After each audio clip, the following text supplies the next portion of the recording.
In this example, we're told that a class of 30 PE students were surveyed about the day of the week that each student trained for their chosen sport. And the results are shown here in this table. So what that means is that there's 3 students that trained on a Monday for their sport, 13 students trained on a Tuesday, etc. And the question asks us to display this data in a sector graph and label the graph. So the first thing we need to do is work out what portion of our sector graph each of these numbers would represent. So we've got to get the total to start with. Know that the total is 30, as we're told in the question, 30 students. Know that when we're talking about a sector graph, we're talking about a pie chart, where we need to work out this number of degrees. So to work out what portion of our sector or our pie is each one of these figures, what we do is we work out the fraction that 3 is over 30, and we work that out as a fraction of 360, because our pie, we know, is 360 degrees. And if I know what fraction of 360 degrees 3 over 30 is, if I know what fraction that is, because that's the portion of the total, that same portion of my total will be the same portion of my pie. So I need to work out what is the fraction, this fraction of 360 degrees. So we multiply that by 360 and we work that out. So 3 divided by 30 times 360. In this case, this will be 36 degrees. We do the same for the 13. It'll be 13 divided by 30 times 360. This is going to be 156 degrees. And I do that for every one of those figures, and then I'll be able to draw my sector graph or my pie chart.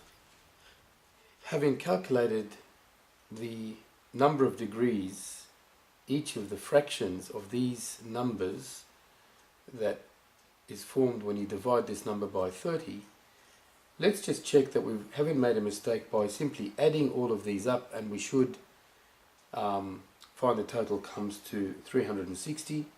So quickly, 36 plus 156 plus 48 plus 84 plus 36, and I find that the total is in fact 360 degrees, which means that I haven't made a mistake as I'm adding up, as I'm multiplying the portion of 360 each one of those fractions makes. Now we're in a position to be able to, with the protractor, draw our pie chart.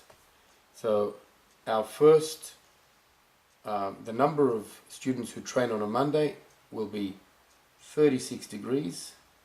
So you would use your protractor and you'd measure 36 degrees for Monday. So this will be Monday.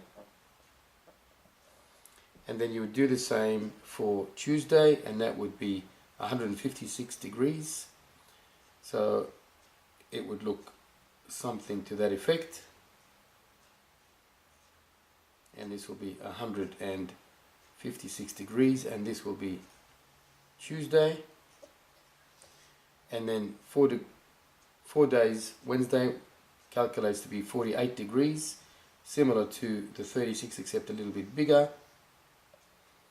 And it will look something like that, 48 degrees, and we label that as Wednesday. And then Thursday, 84 degrees, look something like that,